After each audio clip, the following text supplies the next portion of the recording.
Ang buhay po sa ating lahat, mga kakwentuhan. Welcome to Papa Josh Vlog. Subscribe and follow niyo po ako. Mabilis ang kwentuhan lang po ito kasi tayo ay busy at magtitinda tayo.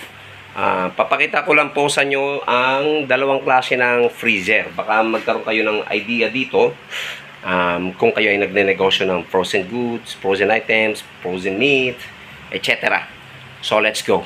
Ito po yung isang freezer ko na inverter. This is a almost 2-year-old freezer. Hindi ko na po papakita yung brand.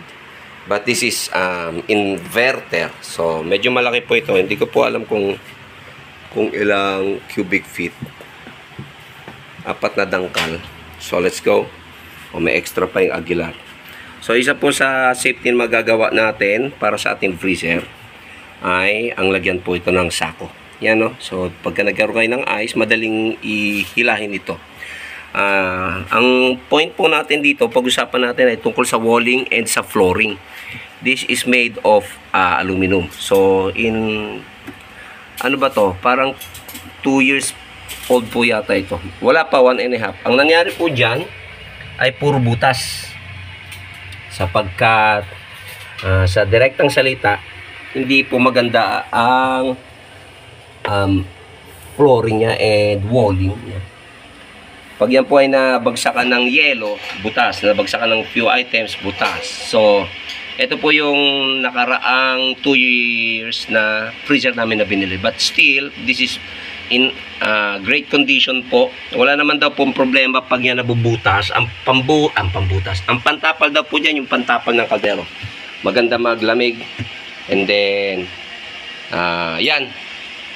Ang isang klase ng freezer. So proceed tayo doon sa isang klase pa ng freezer na wala lang, klase nga yung gulo mo eh. Ito na.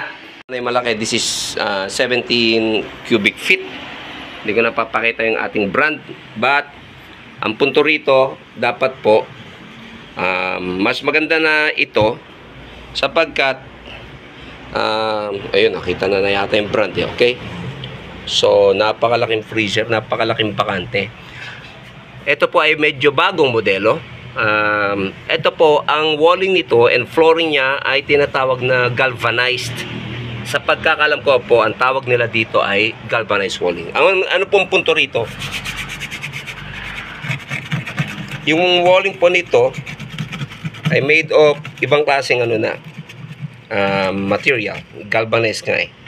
Hindi po siya madaling mabutas, no?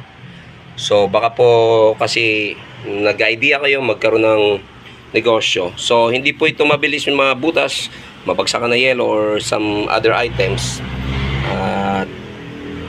Durable komparado sa isang klase na parang aluminum type, no? Paspasang kwentuhan natin with Papa Joe.